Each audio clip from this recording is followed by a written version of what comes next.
Poon Agosto 28 sundo Setyembre 2 para mientras sa suspendido mo na ang pagproseso asin pag-issue ng voter certification kan Commission on Elections sa COMELEC. Iningani tawandalan ang pagpuon kan filing kan Certificate of Candidacy para sa barangay asin sanggo na yung kabataan election nagigibuhon sa maabot na semana. Sigun kay COMELEC Albay Election Supervisor Attorney Maria Aurea Bobunaw, makakatabang ang suspensyon nga ni matutukan ninda ang filing nin COC na nakapalaman man sa Resolution number 10905 na pig-issue kan poll body. Every time po kasi nagpa-file kay COC, gabos na manpower and ang samuyang VRS, Voters Registration Data, kung saan duman kami nagkukakampang print, tigagamit mo po ini para i-verify ang mga kandidato kung registered voters sinda o nasa tama sindang edad. So, day po kami simultaneously makaka-issue ang voter certificate. Tapos saro-saro ang computer.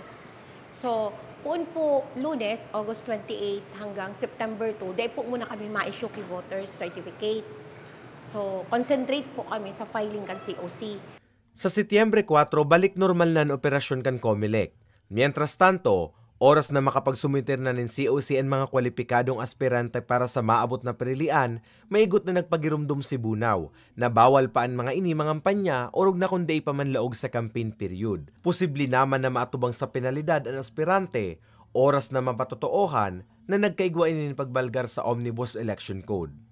Aram taman po, pasuro si irip ka mo mga kandidato. So, magsunod na lang po kamo sa lay, sa polisiya kang COMELEC para po di kita masiripan ka mga kalaban taman. And dahil kamo ang kandidato, manginginutan sa indong mga barangay, dapat kamo mismo ang magsunod kang mga lay tsaka mga polisiya kang COMELEC.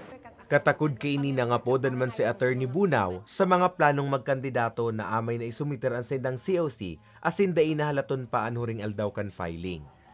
Bago ko po mag-submit, ipa-check muna. Dahil ka mag-submit sa September 2 na alas 5. May karapatan na po kami na dahil may ako ng COC nido pag may sala dyan.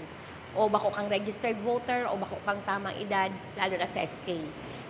Sa ngunyan, 100% naman daang preparado ng opisina sa pagpuon kan filing of Certificate of Candidacy.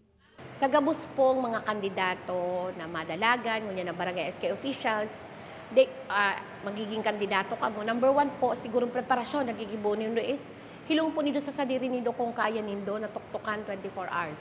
Gusto sabi yun, agaw tubanggay, may matuktok sa indo. Yan ang buhay. Kansarong nagsisirbi sa barangay. Kung di mo po ang kaya, di ka na po magdalagan. Panduwa po, nakulong po ng mga pigigibong mga reports na pigre-require ang DILG. So dapat po, may kapasidad ka magkaan.